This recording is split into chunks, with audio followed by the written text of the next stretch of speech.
So real quick, before this video starts, I want you to think about something. What's the most stressful job you can imagine? Surgeon, pilot, maybe a firefighter. Yeah, those are up there. But I'm going to tell you about a job where, if you mess up, even once, someone else dies. Not you. Someone else. And that person, they're usually on the news every single day.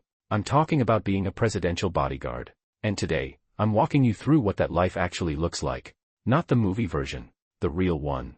So stick around, this gets interesting fast. The morning routine. Okay, so here's how a typical day starts. It's 4 a.m. Most people's alarms haven't even gone off yet.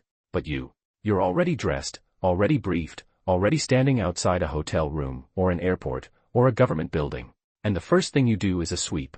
You check every corner, every exit, every person who looks even slightly out of place.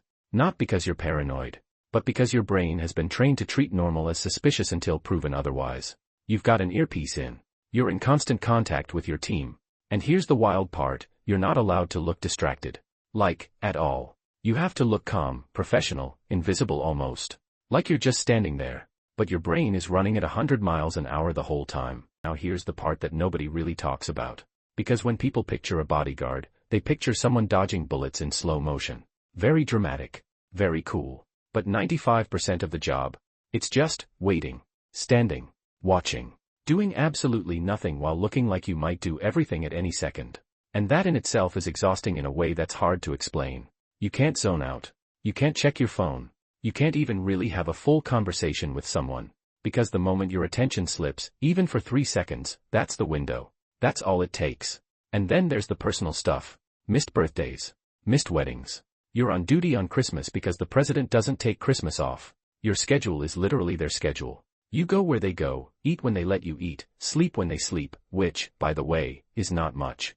The moment that tests you. Alright. Let me put you in a scenario. And I want you to actually think about what you do, don't just watch, like actually think. You're at a public event. Thousands of people. The president is walking through the crowd, shaking hands, smiling for cameras. Everything looks fine. Your team has cleared the area. It's all good. But then, you notice something. A guy in the crowd. Row 4. He's not watching the president. Everyone else is. But he's watching you. Not your face, your hands.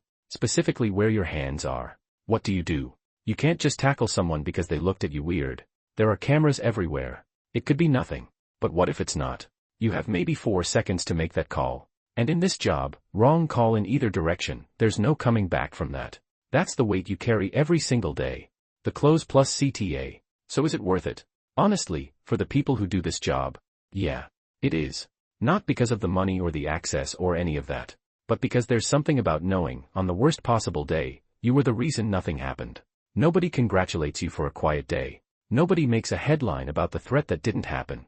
But you know. And that's kind of the whole thing. CTA, natural, not sleazy. If you found this interesting, and I think you did because you're still here, there's a lot more of this kind of stuff coming. Jobs, lives, stories that don't usually make it to mainstream media. Hit subscribe if that sounds like your kind of channel. And drop a comment, I'm curious, could you do this job? Like genuinely. Think about it and let me know. So is it worth it?